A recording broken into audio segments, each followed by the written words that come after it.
பொது இலக்கணத்தை தெரிஞ்சுக்கிட்டு தயங்காம தமிழிலேயே பேசுவோம். உயிரெழுத்து 12 படிச்சுக்கிட்டு மெய்யெழுத்து 18 சொல்லுவோம். உயிர் மெய்யெழுத்து 216 ஆய்த எழுத்த சேர்த்திடு அத்தோடு மொத்த எழுத்து 247 மனதில் வைத்து மறக்காம நீயும் கூறு தமிழில் இருக்கும் பொது இலக்கணத்தை தெரிஞ்சுக்கிட்டு தயங்காம தமிழிலேயே பேசுவோம். உயிரெழுத்து 12 படிச்சுக்கிட்டு மெய்யெழுத்து 18 சொல்லுவோம்.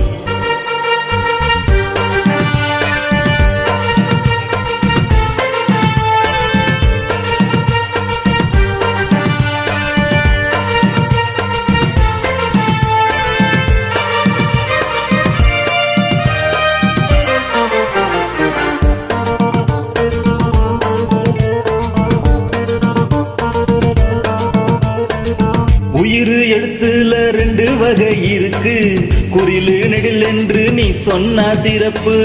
மெய்யெழுத்த நீ 3ஆதான் பிரிச்சி அழகா படிச்சாக்கா அதுவேதான் மகிழ்ச்சி. கசட தபரவலி நஞன நமனமெலி எரள வழல இடை இனங்களை எழுதிடு. குறிலுக்கு மாத்திர 1, நெடிலுக்கு மாத்திர 2, புள்ளி வச்ச எழுத்துக்கெல்லாம் அறமாத்திரை அளவிடு.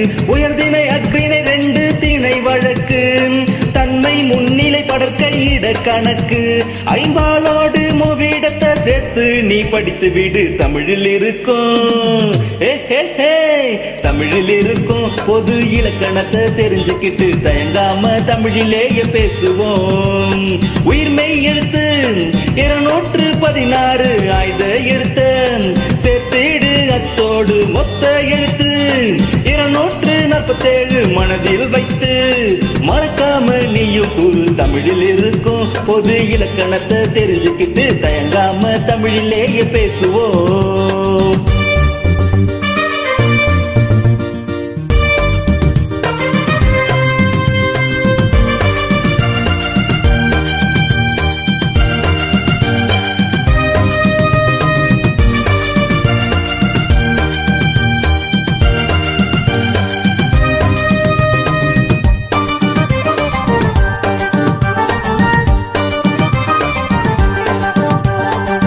எழுத்து சொல் பொருள் யாப்பணி என்று ஐவகை இலக்கணம் தமிழுக்கு உண்டு.